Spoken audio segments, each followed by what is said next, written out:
I always struggled with my weight. As a young kid, I battled, with I was hungry. I always put weight on really easily. It didn't become a real battle until I had kids, until I started a family. I had kind of taken for granted all the time I had as a single person and as a woman who wasn't a mom yet.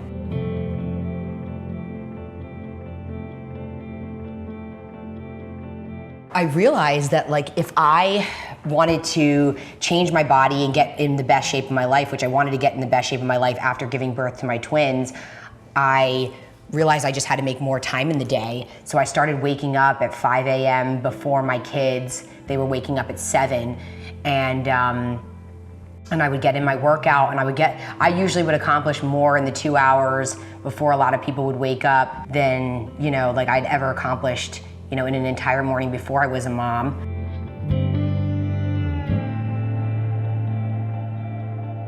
People look at where I'm at right now and they just assume, if you just looked at my Instagram, you would think, oh, what does she know? She's like a fit woman or whatever. But a lot of people don't realize that this was a battle. My weight was something where I tried everything.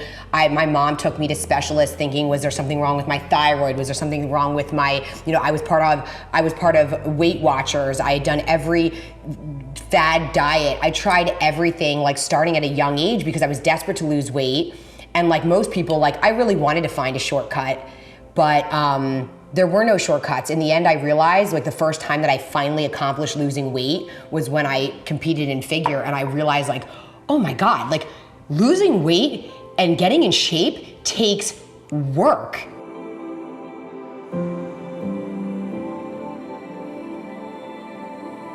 I was not blessed with a great metabolism. I was not blessed to be, one of those skinny little, girls who could eat whatever she wants. I put on weight very easily, and I have a really big appetite. I've always called myself a volume eater, but I realized I had to shift the foods I was eating. So I went from eating tons of cereal and granola and snacking on, the snack foods to saying, okay, I can have unlimited vegetables. And really loving my vegetables and coming up with a way that I could make them enjoyable. Whether it was roasting them, sauteing them, it didn't matter. I just had to become creative. And really, the brand Devotion was born through getting very desperate to stay on a diet, because a lot of people fall off before the results even come, and that's what I always did. I always fell off before the results started really coming.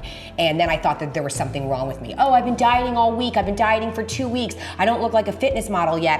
And it's there would be times when it took me 4 or 6 weeks to even start seeing changes, because those changes have to add up and add up and add up. It's kind of like a piggy bank.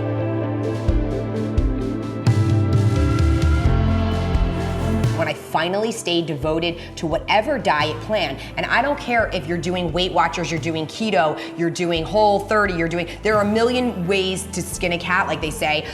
If you're in a calorie deficit, if you're working out hard, eventually those results are going to add up, but you have to stay devoted. And the other thing is you have to love what you're doing. So a lot of the diets I would try, I didn't love them. I was doing them, I was going through the motions, but I didn't look forward to my meals. I could have gone both ways. I could have gone down the path of, I'm a busy mom, I don't have time, oh, must be nice for the girls who don't have, kids or whatever, or I could have gone down the path of no excuses. Let's do this. Let's put the baby in a stroller. Let's go on a walk. I can remember the present that I got from Bodhi's father after I had Bodhi.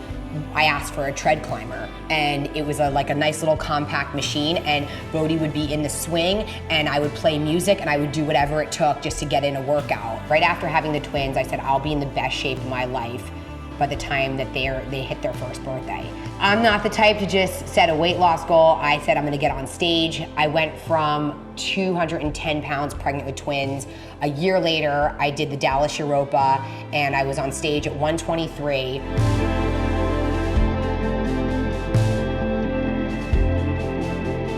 I got dressed in the dark, I put my sneakers on, and I didn't think about it. I didn't look in the mirror, I just stuck on my workout clothes and I had my blinders on, and day after day I chipped away. I got it done, I made a plan.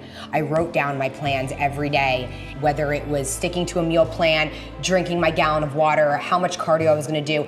But then once the competition came, it was the same thing as before. It was, I would compete and then I would hit the competition blues, because once the show is over, your plan is like, okay, now what? What's the plan now? And that's when the work really started. I needed to have a lifestyle. Even though I was killing my workouts and even though I was doing my cardio and everything, it took that third piece, which is nutrition, to really start to melt away my body fat and sculpt my body into the body that I wanted, and I call it it's my lifestyle body, it's my walk around body. It's the spot where you can stay in a place where you can have a sense of balance in your life. Now, the fitness lifestyle, I'm not gonna lie and say it's balance, because it's always hard work. I stay very clean with my eating all week long, and then I am in a great spot with my physique where if I wanna go out on a date night, or I have an event, or I have a wedding, I can go enjoy myself without even thinking twice, and it doesn't wreak havoc on the work that I put in all week long. And that to me is balance.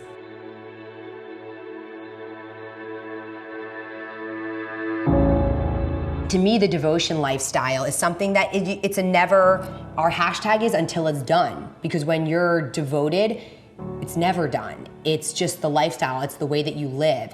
And that was another reason why I got away from competing, was because it wasn't the way I was gonna live. I wasn't gonna do 2 sessions of cardio a day, and I wasn't gonna always be so diligent and have the whole world revolve around my competitions or posing or what my physique looked like.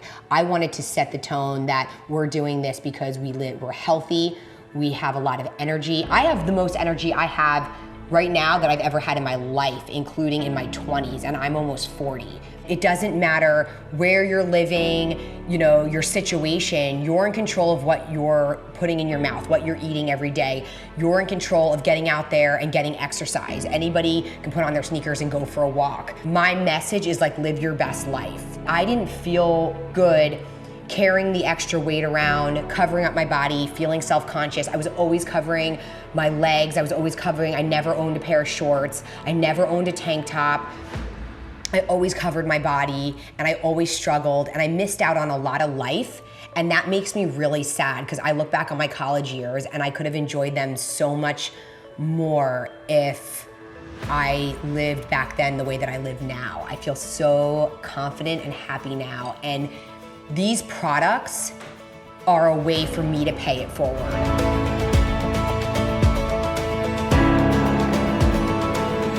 I'm basically hacking the diet world. I'm basically giving you back the things that you want to eat and making it happen, so that you don't feel like you're depriving yourself. That is the main reason why people fail on diets. They feel deprived. They feel like, I deserve this. I deserve a big stack of pancakes on Sunday morning. Yes, you do, and you can have them with devotion. My family being in the flavoring industry, I have access to the best flavors in the world. Pumpkin pie, birthday cake, monster cookie, all of these things that are normally off limits are now on limits. Monkey bread is one of my favorite desserts, and there really is never a time in my life that it's okay for me to eat that. And now with devotion, it's okay. I can put monkey bread in my oatmeal every single day, and I can still have that flavor, and I don't feel deprived like I'm missing out on a food that I love. This has really helped a lot of people.